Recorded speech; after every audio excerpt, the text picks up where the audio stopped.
This is the Red Bull Rant podcast. If you aren't expecting adult language, why even bother listening?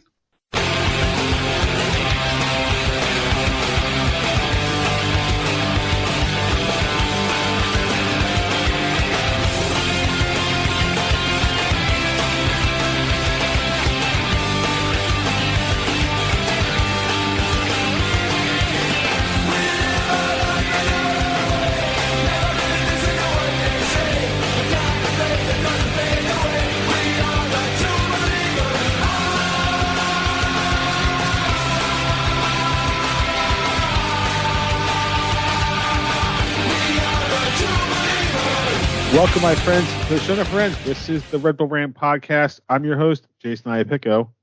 I'm Truman, and this is episode 470, A Break from the Ache. Well, yeah. So, again, another little hiatus. Because, one, there's only so much we could talk about this team sucking, really. Yeah. And two, there was an international break, and three, the vegan baking circuit is getting crazy this year, and I had to go down to Georgia. Trying to bake them on the pine needle is a challenge. I heard that's where the devil went down to, too. Were you down there with the devil? I must have just missed him because I went down there right after the hurricane, so the hurricane must have taken him away for a minute. Oh, that's true. Temperature-wise, it was okay, but no double setting. So, all right. The other break from the ache we had was Skype, because Skype's been a fucking pain in the ass today. It's been a nightmare. Complete nightmare. No sound effects. I've crashed 3 times. The sound effects work for me. I can hear it because it's on my local machine, but no sound effects over Skype. So, sorry, folks. No cool sound effects today. Yeah. I had good one lined up, too, but oh well. All right, so 3 games to talk about. Yeah. I'm kind of glad we're just talking all in one shot, because I feel like if we did this piecemeal, it would have been worse. 5-1 loss at home to New York City FC, followed up by a 4-1 win on the road at TFC, and then capping off that week stretch with a 2-0 loss at Atlanta, taking them out of a top 4 playoff seed. The best they can do now is number 6. So, absolutely will be on the road for at least 1 game, possibly 2 in that first round series. The only good news is they somehow can't go into the wild card round. So, we don't have a one-off that we have to worry about. Yeah. But right now, it's either Columbus or Cincinnati. So that's where we're at. Love playing Columbus in the playoffs. That's always fun. Yeah, imagine possibly playing them 4 times in a row, because that may actually happen. Yep. Before we get to that, though, let's talk about these games. Truman, I don't know if you have the tweets for these or not. There's tons. It's like, where do you want to start with these? You know what I'm saying? Well, let's see. Let's start with the embarrassing loss to NYCFC. Our friend Metro Chuck said, "Why bother getting upset at this point? Every time you think you hit rock bottom, or you hit bottom, you find there's further to fall. Gutless performance." Adam from Earth said, "Just end the season, blow it up, clear house." Don't worry, it gets worse. Don't worry, against the Atlanta game. Get the sink out of the arena. I don't care if I don't see a single one of these players next season. Our friend Steven Santos, worst loss at home maybe ever, and especially to our rivals in a Derby 5-1. We sucked and had no motivation, incentive, ambition, or drive to win this game at all. At NYC_Ty said, worst game I've ever seen them play by far. And then finishing up on this game, our friend Francesco said, Dante Vanzier's Divine Comedy is Dante Alighieri's in reverse. He puts Paradise is Lewis Morgan's scoring spree. Purgatory is Frankie Amaya to Toluca. Forsberg's Sweden call-up. And Inferno is Barlow's revenge. And, of course, this Red Bull loss, which was just horrific. I don't even want to talk about the Toronto win at this point, but I will say that Eddie said, it makes me smile more and more to watch how lower and lower, deeper and deeper the failure of the Toronto experiment. And God, I hate the Red Bulls, but there's a small amount of sweetness to see yet another low in Toronto's 4 years of bed shitting. Steven Santos, this Red Bull team makes me want to drink every day. Also, Bernadeschi, the most idiotic player in the league, 10 yellow cards and 3 red cards. How is he a designated player? We won on Toronto's indisciplined play, but lack of composure also. I will take it after Saturday's disaster. Ed Ritter said Toronto was awful. And then let's get back to us being awful again against Atlanta. Mark DB said Red Bull out.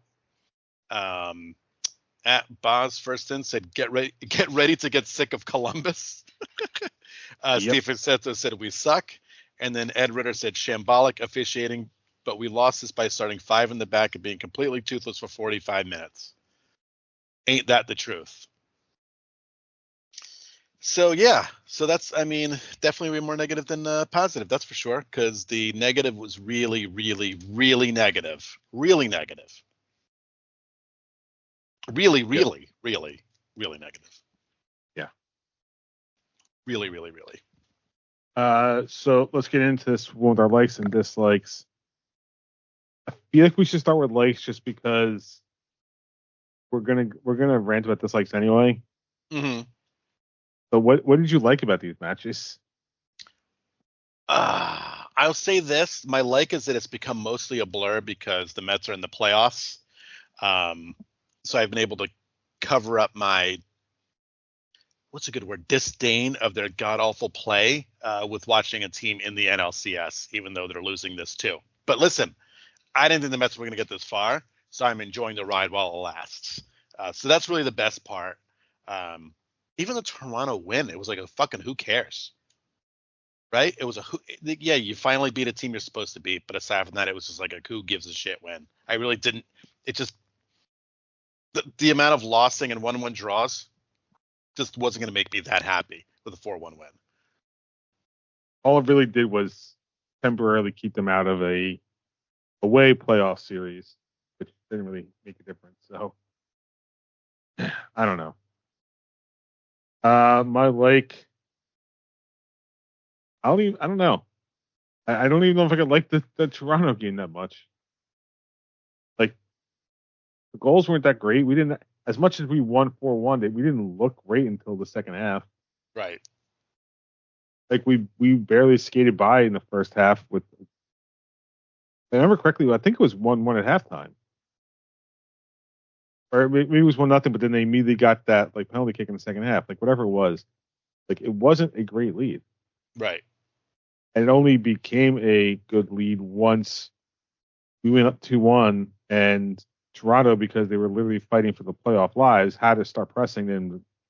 That when we can actually take advantage of a team.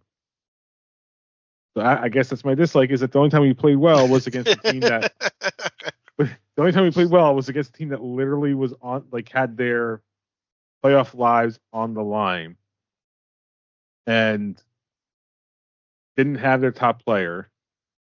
And that's the only time we looked good. Yeah. Oh, where do I start with my dislike? Where do you go here? You can immediately start with the game against NYCFC with just fucking horrific turnovers to start the game. Undisciplined back line. No creativity in the midfield. No finishing sense. Just piss. Jay, I can't keep saying that when Forsberger's not starting these games that they have nothing else to fall back on, because it's just the same fucking story over and over again.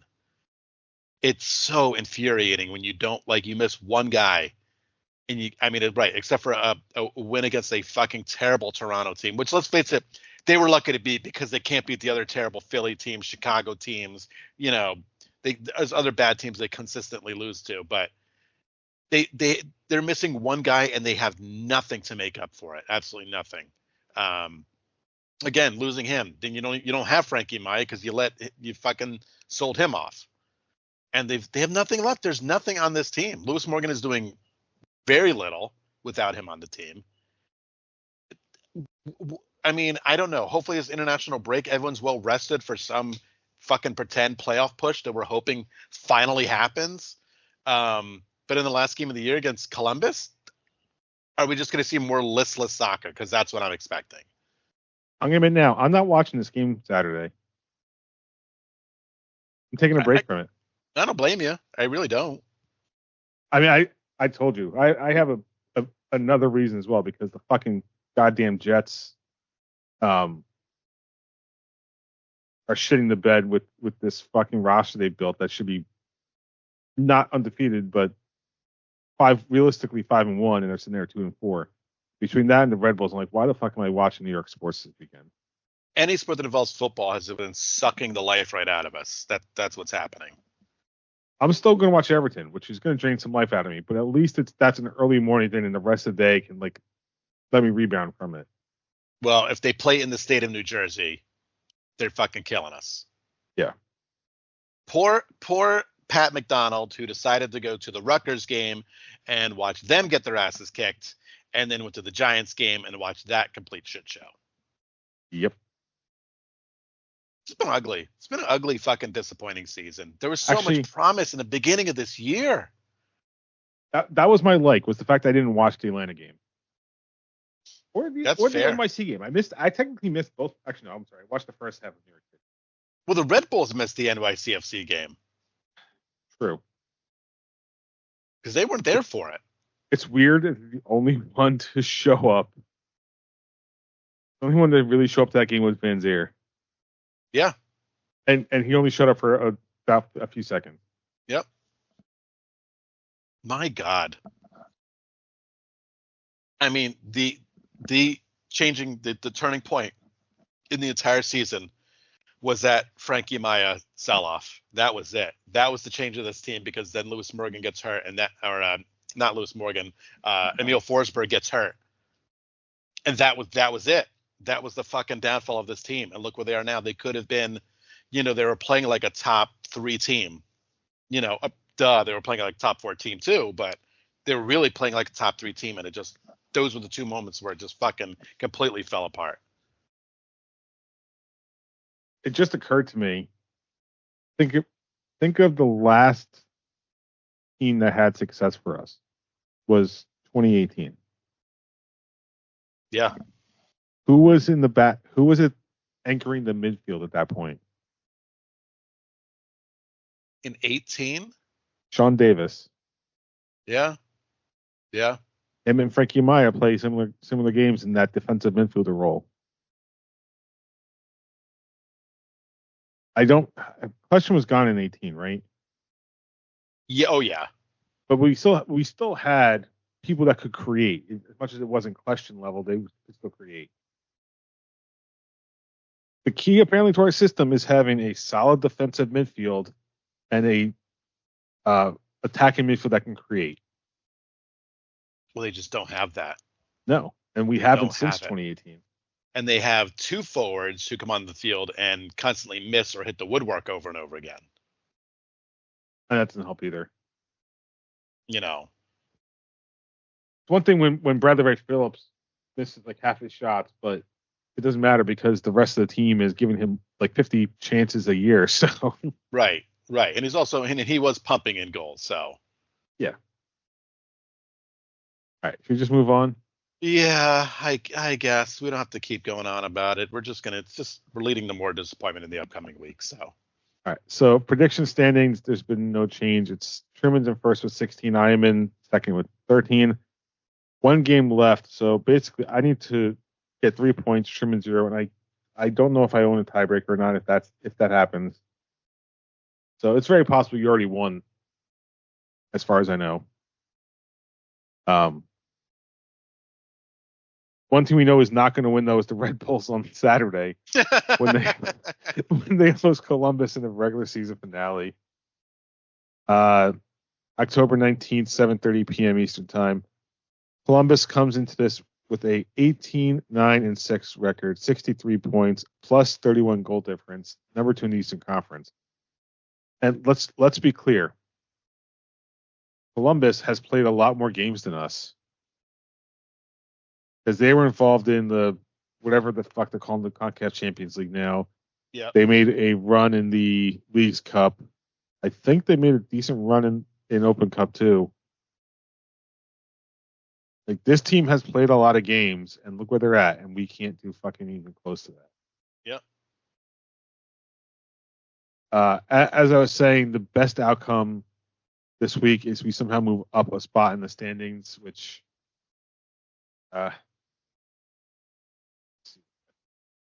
standings are exactly if we win and Charlotte loses, we move up to 6, which would mean we get Cincinnati in the first round.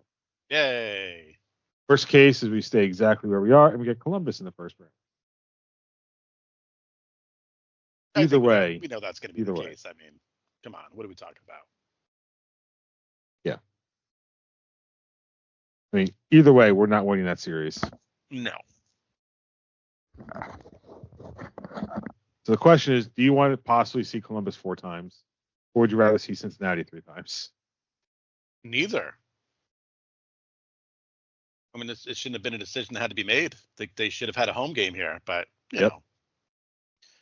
That being said, what would make my heart sing more than ending this season of disappointment with a 1-1 draw? I think that is what is fated to happen. The 1-1 draw at home to just not totally lay an egg, but just be mediocre enough for the fans to just go, at the end of this season.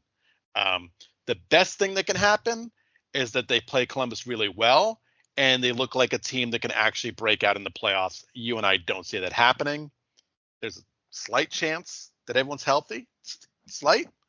But that's the best we can hope for in this game, is that the guys actually look like they're a team again with a fully healthy roster, and that Carlos Coronel decides not to pass the ball to attacking players. You know, that it's been so long, we completely forgot about that part of the New York City game. Oh, I didn't forget. I did not forget. Okay, didn't talk about it. I forgot. I do not have even the hope of a draw against Columbus. I am going full on, and I already thought this way before you gave your prediction. Today I was like, you know what, screw it. I'm not even going to bother trying to pick different and play the odds of a 3-pointer versus 0. I realistically think this is going to be a 3-0 loss at home to end the regular season. Oof. Remember, we lost 3-0 in Columbus, and that was against a weaker version of the Crew. So it would not surprise me if we lost 3-0 at home. No, it wouldn't surprise me at all, considering how they played against teams not as good as Columbus at home. So, yeah, you lose 5-1 to New York. I still feel like DC should be called the biggest rival, but what realistically is now the biggest rival in New York City, and you can't even get up for that game. Yep. You lose 5-1. Yep. Yeah. So there you go. All right. A better team that plays in Red Bull Arena, Gotham FC. I'm not sure how far back I have to go in their schedule, but basically they are on a tear. Looking back in the schedule, they have not lost since September 1st. They have won almost every game and drawn 2 of them. Their last 2 in the league, they won 5-1 at home over Bay FC and won 2-0 on the road to the Chicago Red Stars. They had a CONCACAF Women's Champions Cup group stage match on October 2nd on the road. I don't know if you have been looking at their results, but let's see if you know this one. They were on the road against a team called Fraser's Whip. I have no idea where they're from. Great name. Fraser's Whip. Frazsiers Whip. I wish they were from Seattle. Let's see. Where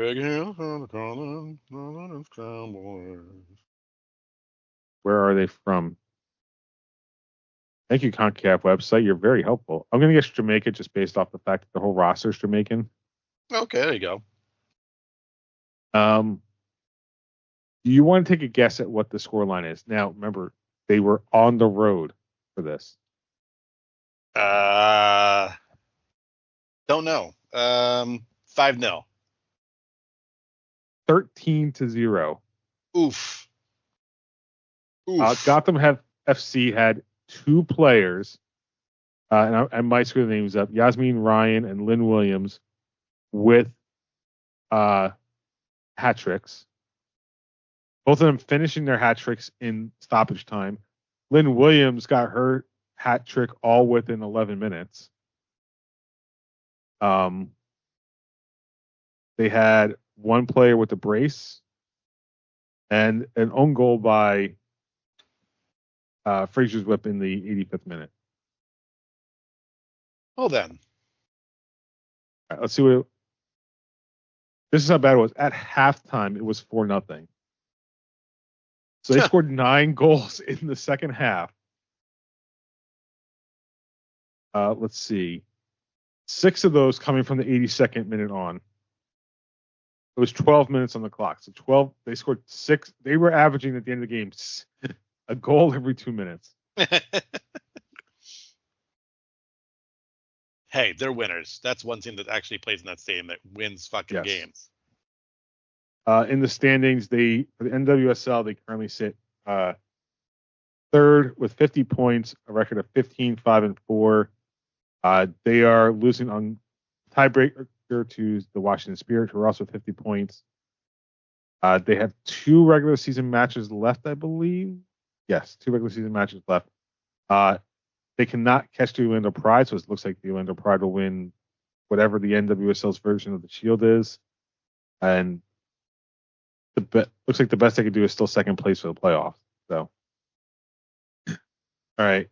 New York Red Bulls 2 lost their regular season finale and season finale on penalty kick 7-6 to Chattanooga.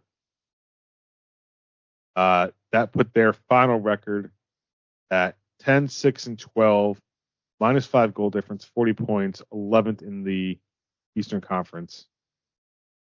So just a banner year all around at the Red Bulls facility. Oh, yeah. All right. With that, and again, no sound effects, unfortunately, it is time for the F1 update.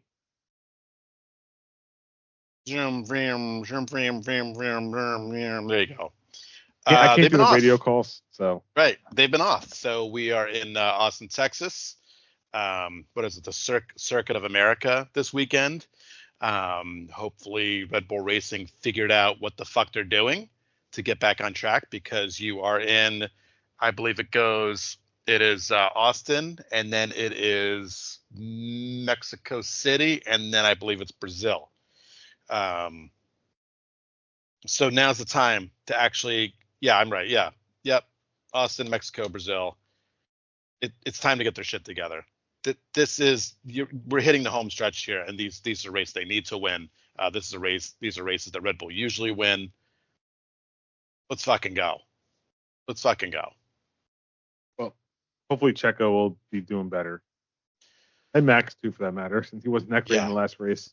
Yeah, and I have a feeling it's just going to be all Max Verstappen just trying to win the the drivers' championship, because I just don't know how they're going to win the constructors' championship at this point with the way Checo's driving. Yeah, and the way McLaren's performing. McLaren's been awesome. We haven't been on since the last race. I don't think the last race got talked about. So I think it was after the last episode we did. Danny Rick, unfortunately, no longer a driver. But oh yeah, yep. Whether by order or not, you can argue either way. He stole the fastest lap point off the last race to help Max out in the drivers' championship. Yep.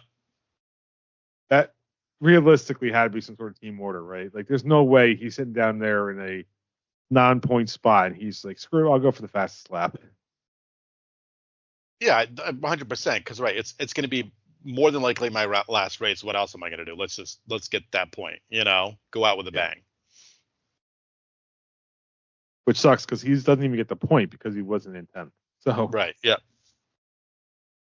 All right, with that, it's time for the dumping ground.